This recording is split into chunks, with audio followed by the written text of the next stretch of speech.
آج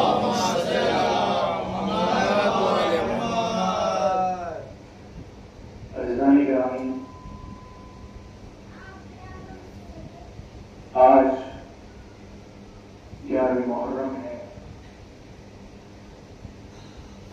اور ہم مجلس رضا برپا کر رہے ہیں۔ یوں تو ساری دنیا میں چاہے وہ مومن ہو یا پھر جو بھی قلب انسانی رکھتا ہو، جب بھی واقعات کربلا اور شاعر حسینی اس کے سامنے بیان کیے جاتے ہیں تو اس کے دل میں ایک طرح کی کیفیت ظاہر ہوتی ہے، ایک طرح کی جستجو ظاہر ہوتی ہے کہ جو اسے آگے بڑھ کر یہ جاننے کے لیے مجبور کرتی ہے کہ آخر حسین نے یہ عمل کیوں کیا، آخر کربلا برپا کیوں کی گئی۔ ہم تو قریب 1400 سال سے ہی اس ذکر کو بار بار آراستہ کرتے جا رہے ہیں۔ اس ذکر کو ایک شہر تک محدود نہیں رکھا ہے، بلکہ ہم نے اس ذکر کو سارے عالم میں پھیلایا ہے۔ آخر کیوں نہ جائے، کیونکہ اس ذکر کے وارث ہم نہیں ہیں، بلکہ اس ذکر کا وارث ابھی بھی موجود ہے۔ اب یہاں پر غور کیجئے کہ اس ذکر کو بار بار بیان کرنا، واقعات کربلا کو بار بار انسانوں کے سامنے لانا، اور یہی نہیں کہ صرف گھروں کی حدوں تک محدود رکھ دیا جائے، بلکہ پورے میدان میں اور راستے میں ایک احتجاج کی طرح سے اس ذکر کو بآواز بلند کرنا، اس کا مطلب کیا ہے؟ تو اس کا اگر مطلب سمجھنا ہے تو ہمیں کہیں دور جانے کی ضرورت نہیں، بلکہ فاتح کربلا کے پیغام کو سمجھنا ضروری ہے۔ کہ خود فاتح کربلا امام حسین بن علی علیہ السلام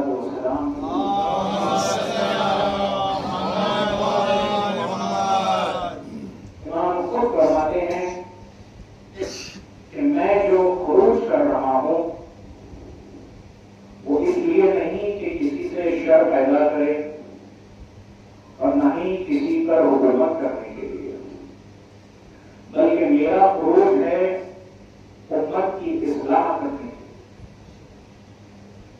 یہ اللہ کی امت کی اصلاح کرنا اور نیکیوں کو عام کرنا اور برائی سے روکنا۔ بس کربلا کا مقصد یہی پر تمام ہو جاتا ہے۔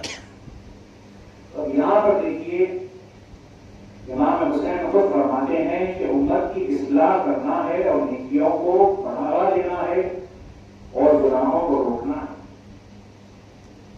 واقعہ کربلا وارد کب ہوا ہے؟ 61 ہجری، یعنی رسول کے گزر جانے کے 50 سال بھی نہیں گزرے ہیں، تو حالات ایسے تبدیل ہوئے کہ امت کو اصلاح کی ضرورت پڑ چکی ہے۔ اصلاح کی ضرورت کیوں پڑی ہے؟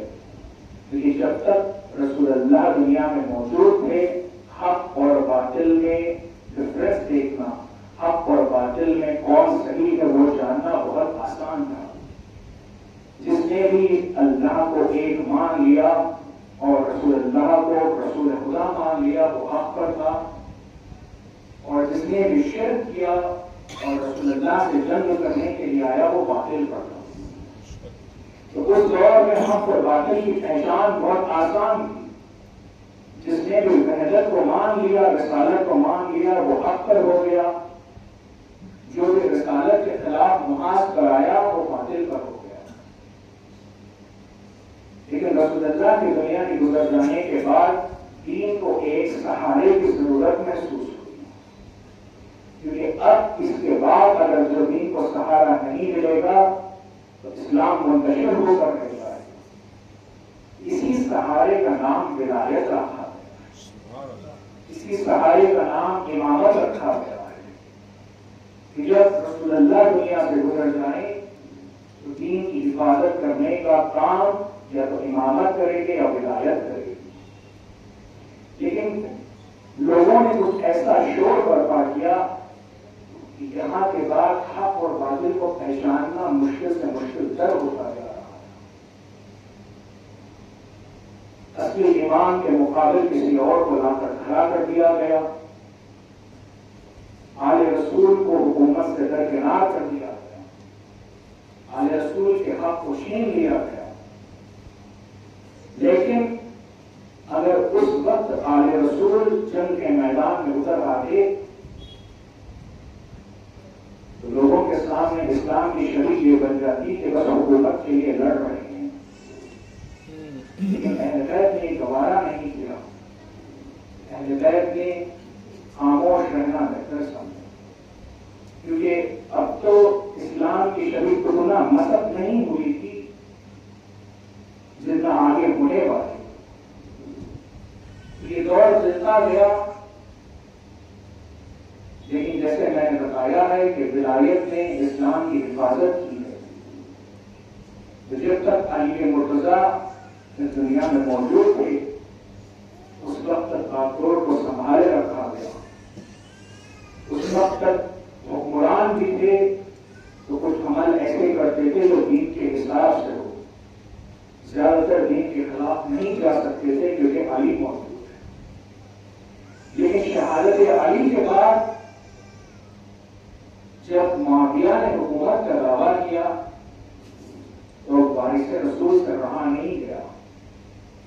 امام حسن کو کھڑے ہوئے. امام حسن نے معاویہ کے خلاف مہار جمع کیا. جب اس کی تیاریاں سب ہو چکی تھی لیکن شر ایسا پیدا کیا، کچھ احتیاط ایسے بنائے گئے کہ اگر جنگ ہوتی تو تمام اصحاب حسن شہید ہو جاتے اور جو دوسری باقی دنیا میں جو اسلام کی شریعت ہے وہ پھر سے خراب ہو. تو ایسے حالات میں امام حسن نے صلح کرنا صحیح سمجھا اور صلح کے بعد کچھ شرائط رکھے گئے جو حاکم کو ماننا پڑا اور امام نے اپنی تعلیم وغیرہ دینا جاری رکھا. لیکن 60 ہجری میں جب معاویہ دنیا سے گزر گیا تو اس نے ان صلح کی شرائط کو توڑ دیا تھا اور یزید کو حاکم بنا کر گیا. اب جو یزید حاکم بن کر آیا ہے تو یزید کے لیے ملتا ہے کہ وہ فاسق و فاجر تھا. گنہگار ہونا الگ بات ہے اور فاسق و فاجر ہونا الگ بات ہے. گنہگار اسے کہتے ہیں جو کوئی گناہ کر دے، چاہے جھوٹ بول دے یا چوری کر دے یا قتل کر دے. لیکن فاسق اور فاجر اسے کہتے ہیں جو کھل کر گناہ کرے. جو کھل کر گناہ کرے گا اسے فاسق کہا جائے گا. یزید تخت خلافت پر بیٹھ کر شراب پیا کرتا ہے. یزید تخت خلافت پر بیٹھ کر ناچ گانا کیا کرتا ہے. یزید تخت خلافت پر بیٹھ کر حرام کاری کیا کرتا ہے. تو اب یہاں پر دیکھیے کہ اسلام تو دنیا میں پھیل گیا ہے لیکن جو اسلام کا حاکم بنایا گیا ہے وہ تخت پر بیٹھ کر حرام کام کر رہا ہے. تو ساری دنیا میں اسلام کی شریعت اس طرح ظاہر ہو. جو نیا نیا مسلمان بنا ہے وہ تو یہی سمجھے گا کہ شراب پینا جو قرآن میں جائز ہے، وہ تو یہی سمجھے گا کہ حرام کام کرنا جو قرآن میں جائز ہے. تو اب یہاں پر یزید کے دور میں کیفیت ایسی ہوئی جس نے حلال کو حرام شمار دے دیا اور حرام کو حلال شمار دے دیا. اب یہ کیفیت ایسی بننا تھا کہ یزید نے جب دیکھا کہ اس کے بعد کے وقت جب یہ کام انجام دیے گئے تو نواسے رسول میں سے حسن ابن علی کھڑے ہوئے تھے. لیکن اب جو اس کا وقت آیا ہے تو ابھی بھی ایک محمد مصطفیٰ کے نواسے موجود ہیں. تو اس نے سوچا کہ میں ساری دنیا پر حکومت تو کر رہا ہوں لیکن اگر حسین پر بھی حکومت کر دوں تو یزید کو کسی چیز کا خوف نہیں رہے گا.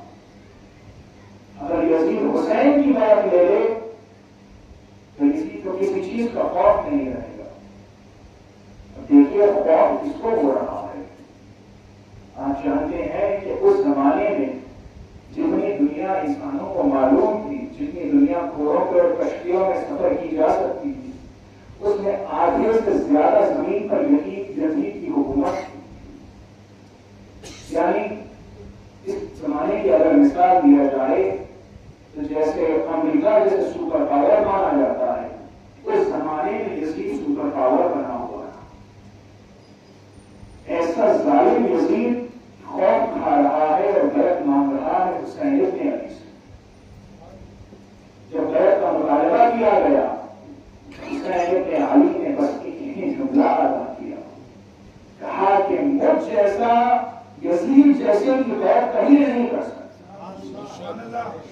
میں نے یہ نہیں کہا کہ میں یزید کی بیعت نہیں کروں گا. حسین نے یہ نہیں کہا کہ بعد میں دیکھا جائے گا. حسین نے یہ نہیں کہا کہ میں یزید سے آ کر ملوں گا. حسین نے کھلے الفاظ میں کہہ دیا کہ حسین جیسا کبھی یزید جیسے کی بیعت نہیں کر سکتا. اب چاہے وہ یزید خود رہے یا یزید کا باپ رہے یا یزید کا دادا رہے، اور حسین جیسا کبھی یزید جیسے کی بیعت نہیں کر سکتا. تو اب یہاں پر غور کیجیے کہ اب یہ الفاظ جو امام نے ادا کر دیے ہیں، تو آگے امام حسین نے دیکھا کہ اب یزید کا ارادہ ہے کہ حسین کو قتل کیا جائے. جیسے ہی دربار سے امام حسین نکلے ہیں، اسی وقت سے کربلا تیار ہونا شروع ہو گئی ہے. یزید نے حکم کیا تھا کہ جہاں پر حسین ملے وہیں پر سر قلم کر دیا کرے، لیکن حسین کو بس قربانی پیش کرنا نہیں تھا. حسین کا مقصد کچھ شہید ہونا نہیں تھا. حسین کا اصل مقصد اسلام کو بچانا تھا. حسین کا اصل مقصد حق اور باطل کو پہچانوانا تھا. اب یہاں پر غور کیجیے کہ یزید کی بیعت، یزید کو حسین سے بیعت لینے کی ضرورت کیا پڑی؟ ضرورت اس لیے پڑی کہ جتنے باقی اس وقت بچ رہے تھے سب یزید کی بیعت کر چکے، اور بس حسین باقی رہے تھے جس نے یزید کی بیعت نہیں کی تھی. اسی لیے قتل حسین کا حکم دیا گیا. حسین کو معلوم ہے، امام حسین نے دیکھا کہ اگر یزید مدینے میں فوج کو بھیج دے گا تو مدینے میں قتال ہوگا. لیکن نانا کا مدینہ دارالامان کہا گیا ہے، امن کا شہر کہا گیا ہے. حسین نے گوارا نہیں کیا کہ مدینے میں خون بہایا جائے.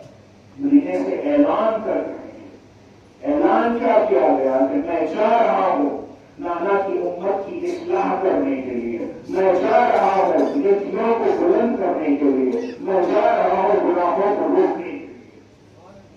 اب جو مدینے سے نکلے ہیں یہیں سے سیدھے شام نہیں چلے گئے، یہیں سے سیدھے کربلا نہیں چلے گئے، کیونکہ امام حسین کو صرف شہید ہونا نہیں ہے بلکہ اسلام کو بچانا ہے، حق اور باطل کو واضح کرنا ہے، اور اس کے ساتھ حجت کو تمام کرنا ہے. سبحان اللہ. حجت کو تمام کرنا اس لیے ہے کہ کہیں کل کو یہ کوئی یہ نہ کہے کہ حسین تو مدینے سے چھپ کر چلے گئے تھے، اگر ہمیں بلایا ہوتا تو ہم حسین کا ساتھ دے دیتے. تو مدینے سے نکل کر امام حسین گئے مکہ گئے. مکہ میں قریب 4 مہینے کا قیام کیا گیا. مکہ میں جتنے مسلمان تھے ان کو خطبے دے دے کر دعوتیں دی گئی، حتیٰ کہ جہاں پر مکے میں سارے زمانے کے تمام عالم کے مسلمان جمع ہوتے ہیں، حج کے دوران یوم عرفہ کو امام نے خطبہ دیا. اب جو یہ خطبہ دیا، اب اس کے خطبہ دینے کے بعد امام حسین مکہ سے نکلے، جا رہے ہیں کوفے کی جانب. کوفے کی جانب اپنے سفیر کو بھیجا کہ جاؤ کوفے کے حالات دیکھ کر بتانا. حسین کوفے کی جانب جا رہے تھے، لیکن راستے میں معلوم ہوا کہ کوفے والوں نے بھی دبا دے دی. اب یہاں سے امام دو تک کربلا کی جانب آ گئے. اب یہاں پر دیکھیے کہ جب کربلا میں امام حسین آئے ہیں تو سب سے پہلے حسین نے کیا عمل انجام دیا ہے. جیسے ہی کربلا میں وارد ہوئے تو کربلا کی جو زمین تھی وہ زمین ایک قبیلے کے حوالے تھی. وہ قبیلہ بنی اسد کہا جاتا ہے. امام نے بنی اسد کے سرداروں کو بلایا اور کہا کہ میں اس زمین کو خریدنا چاہتا ہوں. آپ غور فرمائیے گا، اگر کوئی بھی کسی میدان میں جنگ کے لیے جاتا ہے تو اس کو خریدتا نہیں ہے، حسین زمین کو خرید رہے ہیں۔ اب جب بنی اسد کو قیمت دے کر زمین کو خرید لیا گیا تو اس میں حسین بتانا کیا چاہ رہے ہیں؟ آخر حسین کیا پیغام دینا چاہ رہے ہیں کہ حسین نے کربلا کی زمین کو خرید لیا ہے؟ اگر غور کیا جائے گا، اگر تاریخ کے اوراق کو پڑھایا جائے گا تو جب ہمیں ایک اور مثال ملتی ہے کہ حسین نے کربلا کی زمین کو اس لیے خریدا کہ حسین بتانا چاہتے ہیں کہ اگر حسین دفن بھی ہوگا تو خود اپنی زمین پر دفن ہوگا، کسی کے حق کی ملتی ہوئی زمین پر دفن نہیں ہوگا۔ سبحان اللہ، سبحان اللہ، نعرہ صلوات۔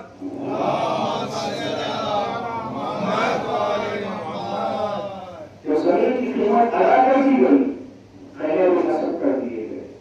اب یہاں پر غور کیجیے کہ امام حسین اگر چاہتے تو اسی دن جنگ کو شروع کر سکتے تھے۔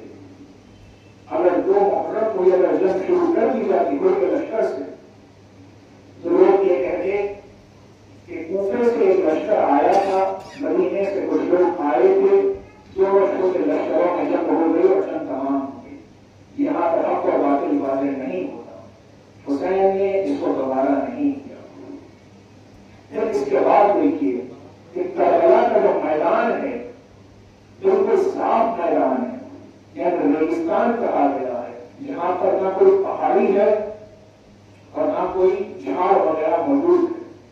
تو اب ایسے میدان میں حسین نے خیموں کو نصب کیا، دن گزرتے جا رہے ہیں، سامنے والی فوج بڑھتی جا رہی ہے۔ یہاں پر حسینی لشکر میں جنہیں جوانوں کی تعداد کہا جاتا ہے وہ 72 بتائی گئی ہے۔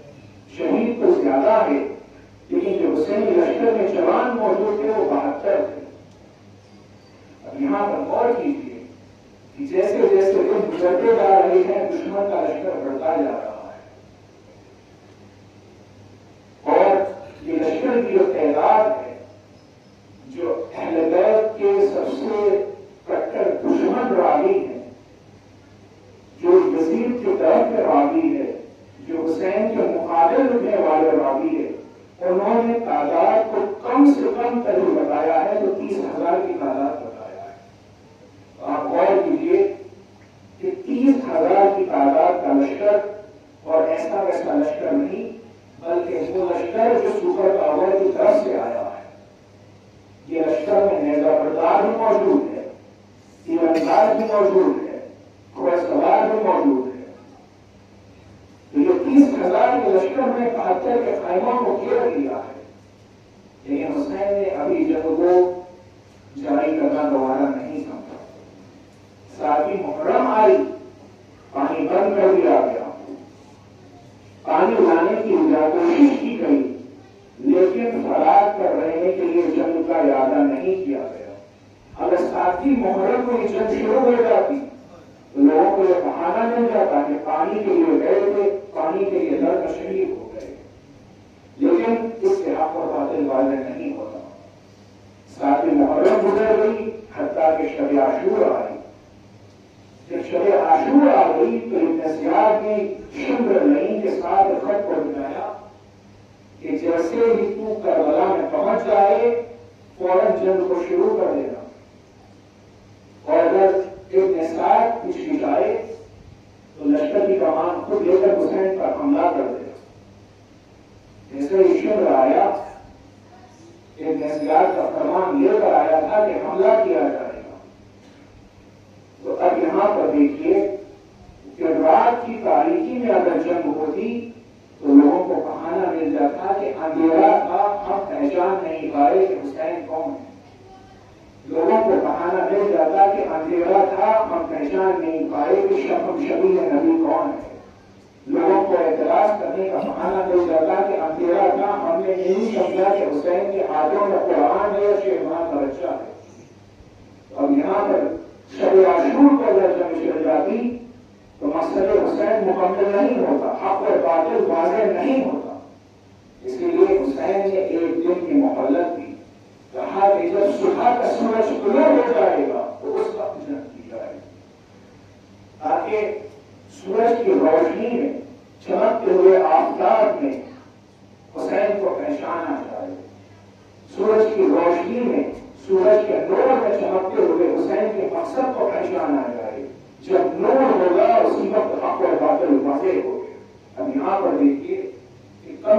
مقدار بھی اگر لی جائے تو 30,000 کا لشکر ہے، اور یہاں پر 72 جوان ہیں، اور چاروں طرف سے گھیر لیا گیا ہے۔ اب یہاں پر امام حسین نے حکم دے دیا کہ جب صلح ہوگی تو جنگ ہوگی، علم حضرت عباس کے حوالے کر دیا گیا۔ اب یہاں پر عباس کی جرأت کے فیصل دیکھیے کہ آپ ذرا غور فرمائیے گا، اگر 72 لوگوں کو 30,000 لوگ اگر گھیر کر حملہ کریں گے تو 72 لوگ کتنی دیر تک دفاع کر سکتے ہیں؟ بمشکل 10 سے 15 منٹ، جو زیادہ تر 1 گھنٹے تک دفاع کیا جا سکتا ہے، اس سے زیادہ 72 30,000 کو نہیں روک سکتے۔ لاکھوں میں بڑی دور کی بات ہے، کیونکہ اگر چاروں طرف سے حملہ کیا جائے گا تو کہیں سے کوئی سہارا نہیں ملتا ہے۔ تو جب رات کو بات یہ طے ہو گئی کہ صبح صادق کو جنگ ہوگی تو اندھیرا ہو گیا۔ اب یزید کے لشکر نے یہ سوچا کہ صبح ہوگی گھیر کر حملہ کریں گے اور سب کو شہید کر دیں گے، لیکن جیسے ہی صبح کا سورج طلوع ہوا تو لشکر یزید دیکھتا ہے کہ خیمہ کے تینوں جانب خندق کھود دی گئی ہے۔ اب جو لشکر گھیرا ہوا تھا وہ خندق کو پھاند کر آگے حملہ نہیں کر سکتا تھا، لشکر کو سامنے آنا پڑا۔ تو عباس نے اس لشکر کے پیمانے کو وہیں پر توڑ دیا کہ اگر ہم سے جنگ کرنا ہے تو سامنے آ کر مقابلے کی جنگ کرنا۔ اب دیکھیے، اب یہ عمل ہو چکا تو لشکر سامنے آ کر ٹھہر گیا۔ اب یہاں پر عباس نے حسینی لشکر کو یہ مرتب کیا کہ میمنے کو خلیفہ بن مظاہر کے حوالے کیا گیا، مسئلے کو زہیر بن قین کے حوالے کیا گیا، خلق لشکر کو علی اکبر کے حوالے کیا گیا، اور لشکر کے سامنے سب سے آگے علمبردار عباس خود موجود تھے۔ تو اب یہاں پر یزیدی فوج نے سوچا کہ ہمارے پاس تیر انداز بہت موجود ہے، کم سے کم جو تیر اندازوں کی تعداد ہے 5,000 بتائی جاتی ہے۔ آپ غور کیجیے کہ تیر اندازوں کو ایک جانب جمع کیا گیا، 5,000 تیر انداز جمع ہوئے، اور عباس نے اپنے 10 سپاہیوں کو آگے ٹھہرا دیا۔ اب حکم دیا یزیدی لشکر سے کہ 5,000 تیروں کو ایک ساتھ چھوڑا جائے۔ عباس نے یہی عمل کو دیکھا کہ تیر انداز جمع ہو رہے ہیں، عباس نے 10 سپاہیوں کو آگے ٹھہرا دیا، اس میں سے 10 بنی ہاشم موجود ہے، ساتھ میں عباس جا رہے ہیں۔ ابھی تیر اندازوں نے تیروں کو کمان میں چوڑا ہی تھا کہ یہاں سے حسینی لشکر کے 10 جوان آگے بڑھے، کس طرح آگے بڑھ رہے ہیں، ہاتھوں میں ستر لیے ہوئے، چہرے کے سامنے ستر موجود ہے، ہاتھ سے تلوار پھیلائے جا رہے ہیں۔ اب یہاں سے 10 جوان ایسے گئے کہ 5,000 لشکر کے ٹکڑے ٹکڑے ہو گئے۔ یہ ہے شجاعت عباس۔ جب یہاں پر غور کیجیے کہ اب جو لشکر کو یہاں پر ٹکڑے ٹکڑے کر دیے گئے تو اس کے بعد آغاز ایک آزاد ہوا ہے۔ اب ایک ایک شہید فرادہ جاتا ہے اور جہاں شہادت پہنچنے والا ہے۔ تو اب یہاں پر دیکھیے کہ حسین نے کس طرح واضح کیا، حسین نے حجتوں کو کس طرح تمام کیا۔ اب لوگ اعتراض نہ کر دے کہ ہمیں معلوم نہیں تھا کہ یہ محمد کے گھرانے والے ہیں، لوگ کہیں اعتراض نہ کر دے کہ اگر ہمیں معلوم ہوتا کہ محمد کے گھرانے والے ہیں تو ہم شہید نہ کرتے۔ یہ بتانے کے لیے، یہ اعتراض کو رد کرنے کے لیے حسین نے ہمشک نبی کو آگے پیش کر دیا۔ اگر لوگ یہ اعتراض کرے کہ ہمیں معلوم نہیں تھا کہ اولاد علی سے ہے تو اس کو اعتراض کو روکنے کے لیے حسین نے عباس بن علی کو آگے پیش کر دیا، جو شریح علی، شریح امیر المومنین ہے۔ اگر کوئی یہ کہے کہ ہمیں معلوم نہیں تھا کہ حسین کے لشکر میں اصحاب رسول موجود نہیں تھے، حسین بن علی نے حبیب بن مظاہر کو آگے پیش کر دیا کہ یہ اصحاب رسول میں موجود ہے۔ وہ اعتراض یہ نہ کرے کہ ہمیں معلوم نہیں تھا کہ حسین کے لشکر میں قاریان قرآن موجود نہیں ہے۔ امام حسین نے اپنے صحابی بریر حمدانی کو آگے پیش کر دیا کہ یہ بریر حمدانی ہے جو کوفے کے بچوں کو قرآن پڑھایا کرتے ہیں۔ اگر کوئی یہ نہ کہے کہ ہمیں معلوم نہیں تھا کہ بلند ترین جلیل القدر صحابی حسین کے لشکر میں موجود ہے، اگر معلوم ہوتا تو ہم حملہ نہ کرتے۔ حسین نے انس بن حارث کو آگے پیش کر دیا کہ جن کی عمر 90 سال سے زیادہ تھی، اور یہ وہ صحابی ہے جو جنگ بدر میں اسلام کی پہلی جنگ میں رسول اللہ کی نصرت کر آئے تھے. تو ایک ایک پیغام حسین آگے پیش کرتے جا رہے ہیں اور آنے والے زمانے کے کہانیوں کو وہیں پر حسین توڑتے جا رہے ہیں. تو کوئی یہ نہ کہے کہ ہم تو جوانوں سے لڑنے کے لیے آئے تھے, اگر کوئی بچہ ہوتا تو ہم حملہ نہیں کرتے. حسین نے اور محمد کو پیش کر دیا.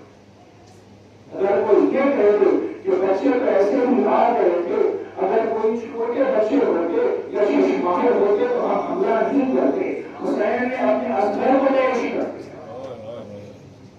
اگر کوئی یہ بہانہ کرے کہ اگر حسین پانی مانگ لیتے تو ہم پانی دے دیتے, بس اتمام حجت جو کرنا تھا, تو اگر یہ بہانے کو توڑنا ہے تو حسین نے خود جا کر ششماہر کے لیے پانی مانگا کہ اس کے بعد کوئی حق اور باطل کو پہچاننے میں مشکل نہ. کہ تم نے ششماہر بچے کو پانی نہیں دیا تو کیا حق کی باتیں کرتے ہیں. یہاں پر غور کیجیے, اب یہ بہانہ نہ آ جائے کہ حسین تو ناتوان تھے, حسین تو 3 دن کے بھوکے پیاسے تھے, حسین جنگ نہیں کرتے تھے, حسین کمزور ہو گئے تھے. اگر کوئی یہ عزم کرے تو حسین نے شجاعت کے ایسے جوہر دکھائے ہیں کہ اگر حسین کربلا کے میدان میں جنگ کر رہے تھے, تلواروں سے سر ایسے اوپر کر گر رہے تھے کہ جیسے جھاڑ سے کچے گر رہے ہو. حسین بتانا چاہتے ہو میں سیدم رسول کا نواسا ہوں, میں رحمت اللہ العالمین کا نواسا ہوں, سید النساء العالمین کا بیٹا ضرور ہوں, لیکن میرے دل میں حیدر کرار کا خون بھی موجود ہے. حسین جنگ اس طرح کر رہے تھے کہ جہاں پر جا کے سروں کا امپار لگ جاتا اور وہیں پر سروں میں نیزے کو لگاتے پر نیزہ ڈوب جاتا.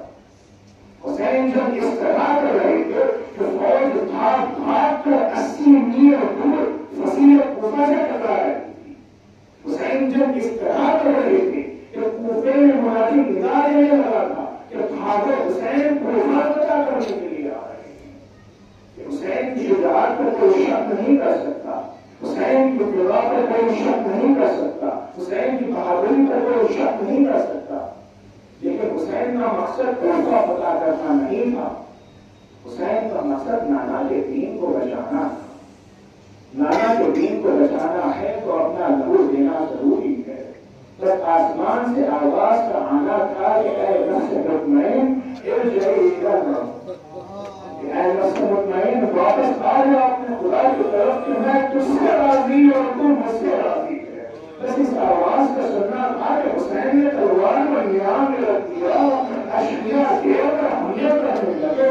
کوئی قریب آ کر تینوں برسا رہا ہے, کوئی نہریں مار رہا ہے, کوئی تلواریں لگا رہا ہے, حتیٰ کہ ظلم ہوا کہ سر کو تن سے جدا کر دیا گیا.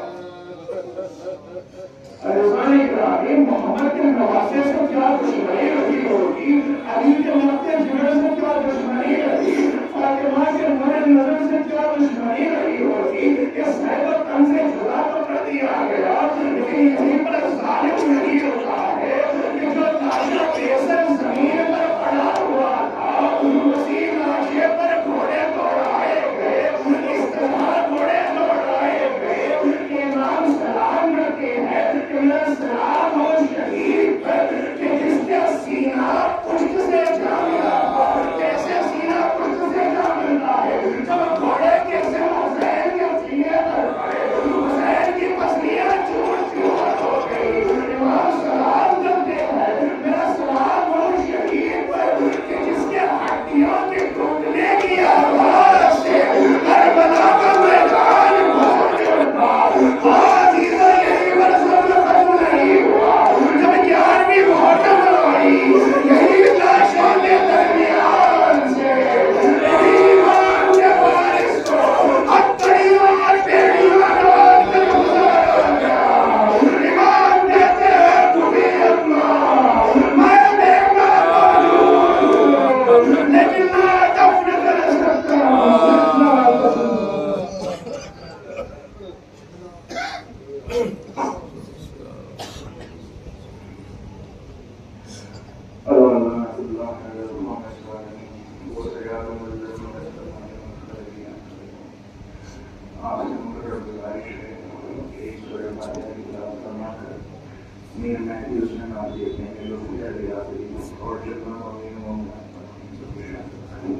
بسم اللہ الرحمن